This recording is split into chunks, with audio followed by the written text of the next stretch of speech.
topics, and I'm breaking into about four categories. Four categories. As a matter of fact, I designed a workshop that's going on in Simeo right now along those four categories.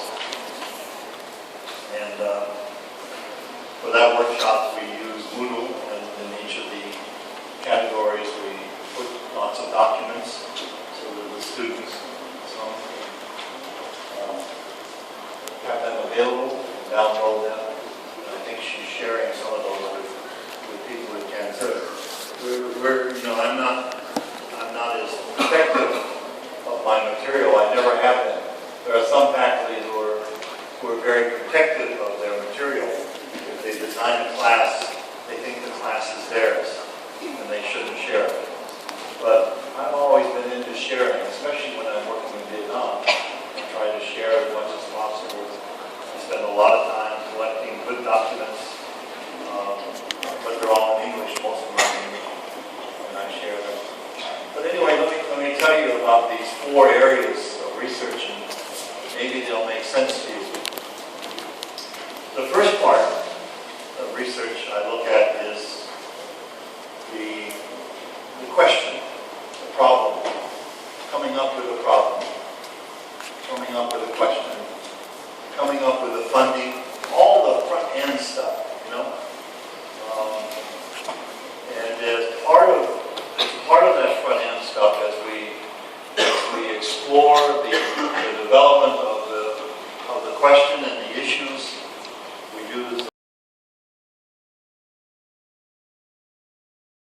and we get all of the recent literature. You really, anytime you want to do research and explore a topic, you should feel comfortable that you have identified at least the most recent good literature having to do with that topic.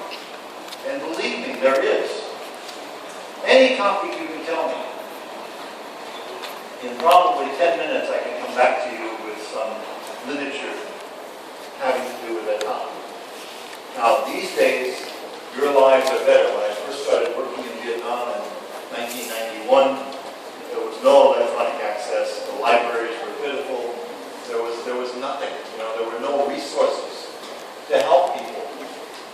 But in the years that I've been working here, those resources have evolved.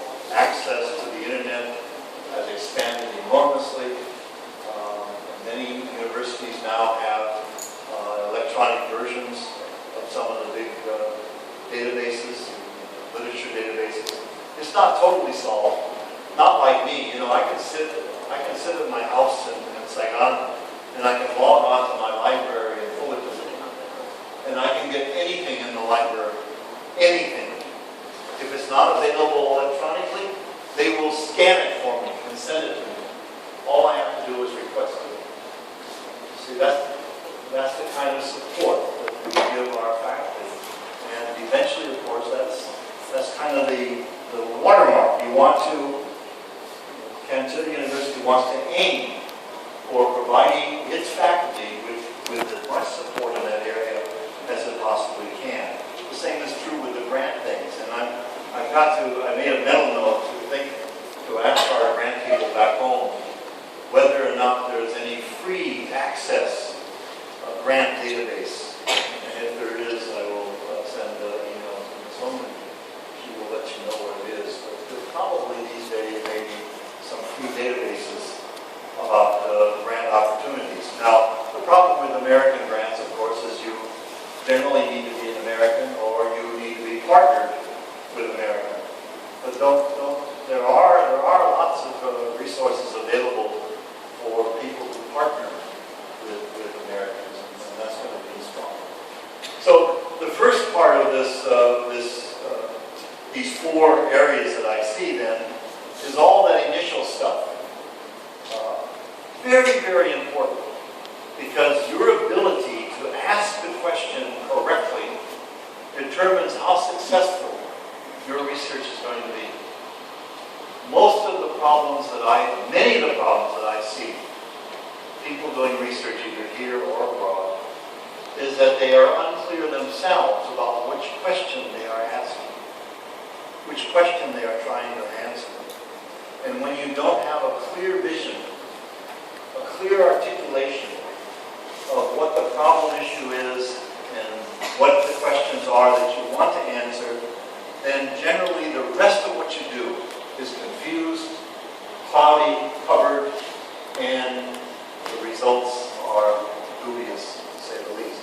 So that first part is much more important than you could possibly imagine. And of course it involves, how do I even find those ideas?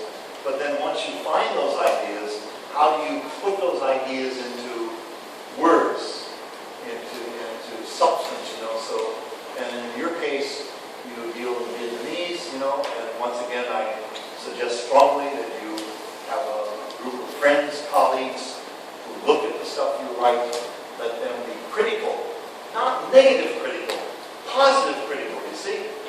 Vietnamese have a hard time distinguishing between criticism, which is meant to be negative, and criticism, which is meant to be positive. You need to learn positive criticism. Everything I do, I share. My friends at CMEO, we're doing a big baseline assessment for the CMEO College, where we have participants from the 11 nations coming. We wanted to collect some data. I did a draft, sent it out to the team.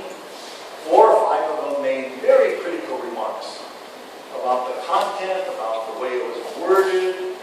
I took those critical remarks, and now that baseline survey is really, really good because of their input. And the same is true with you. When you do things, share it with other people and have them tell you what they think. It doesn't mean you have to change it, but at least hear what other people think. And very often, other people can find errors, typos, and problems that you can't see because we get tired. We write, you know, I think I got this email perfect. I send it out, 7 mistakes. But that's just the way we like it. But that front part, very, very important. Included in the front part then is measurement, because when you articulate your problem in your research question, you have to think about what are the propositions here. Do we have propositions? Is A influencing B? Or do we have hypotheses? As A increases, B also increases. You know, do we have those kind of things? And if we do have those kind of things, what are those concepts? What are those variables? What are the independent variables? What are the dependent variables? How do we measure them? What are we going to use to measure them? What's the best way to measure them? We have to think about all those things in that front end section of thinking about research. So that's the first part of the process. The second part I call design. And I'm ready to talk to you about design today as well.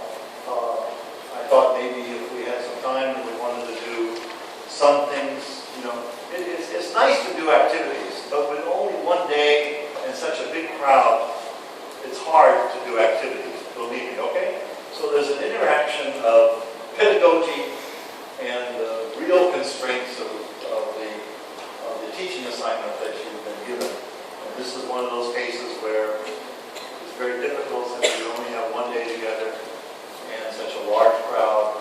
I cannot do activities as much as I like to do activities because activities generate better understanding.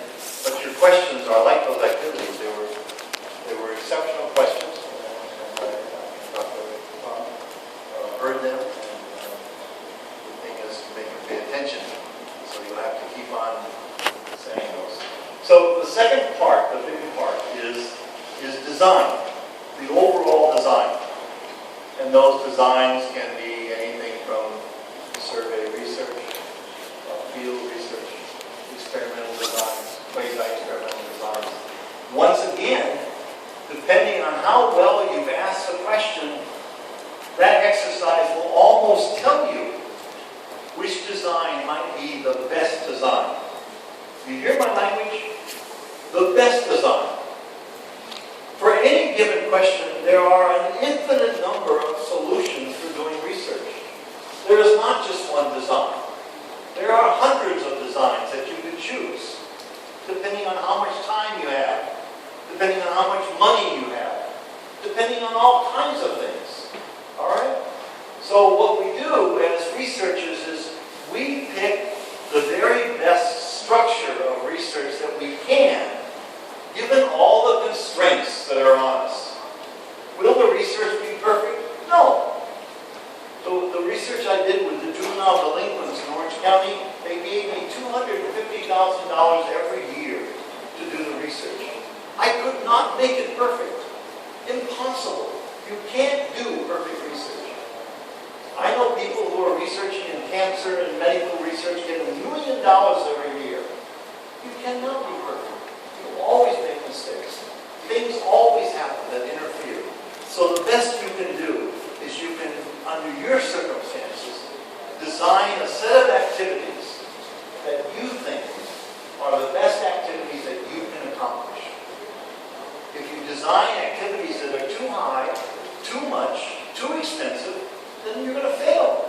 You've got to design activities that you can manage and you can do. So that's kind of the second part then of my big view of the research process.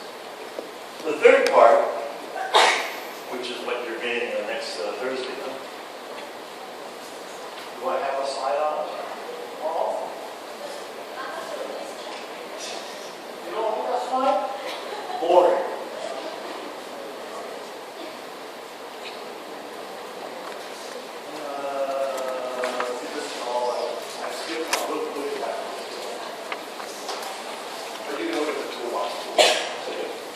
Okay, so the third part, which is next Thursday and Friday for the CMEO workshop that I'm doing, is the thing that makes many of you cry.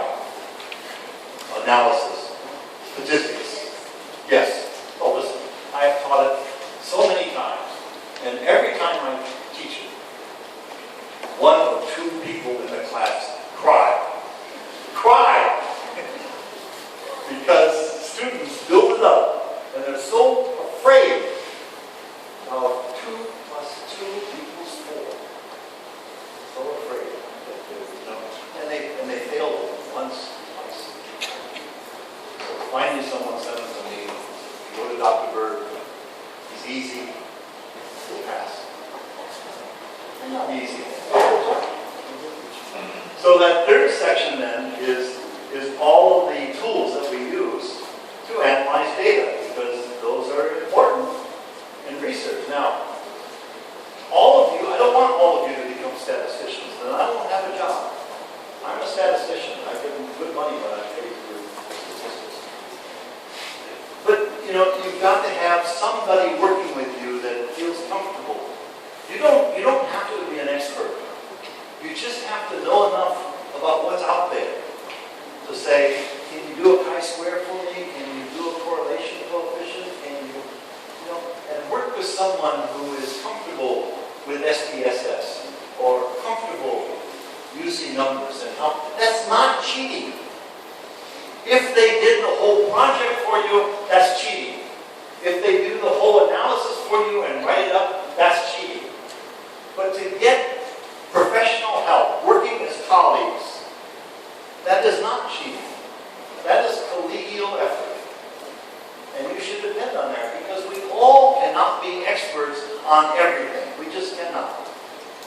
Even I cannot. As a matter of fact, if I'm doing a good research project, I want a good psychologist to work with me on measurement.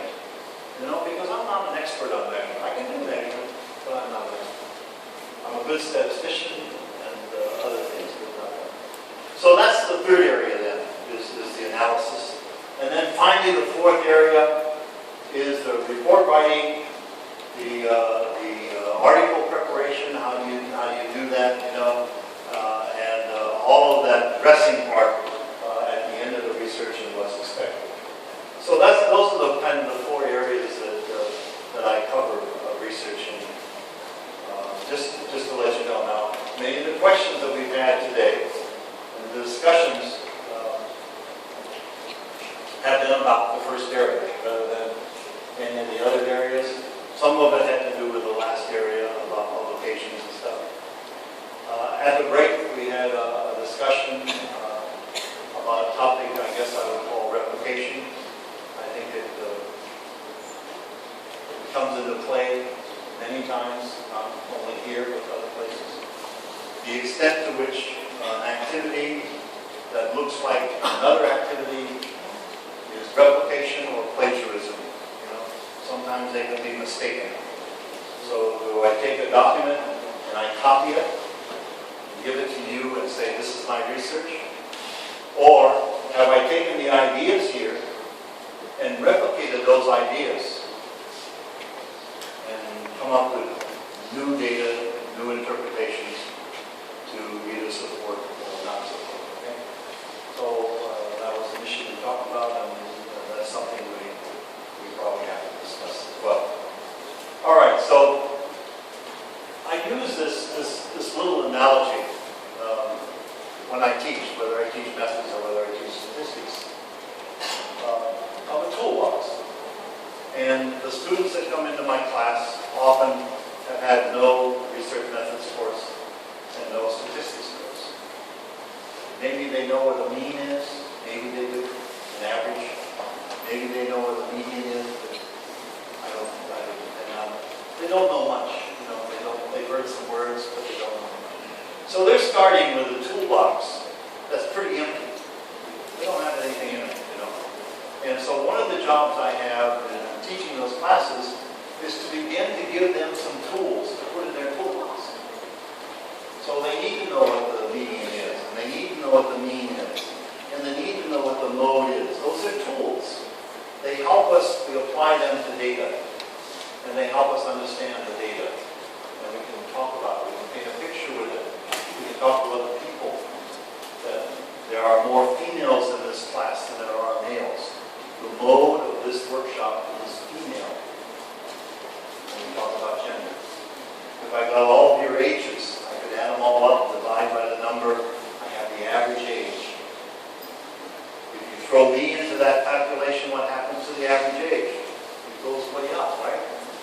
I'm calling unique case because I really pulled the curve way up. So that's not a good idea. So if you got someone like me in the workshop, you would use the median, not the mean. See, this is what I would be teaching you. If you were, and I would be giving you those tools to go into your toolbox. Measurement, talk about Likert scales, Gutman scales, ways of creating surveys, instrumentation.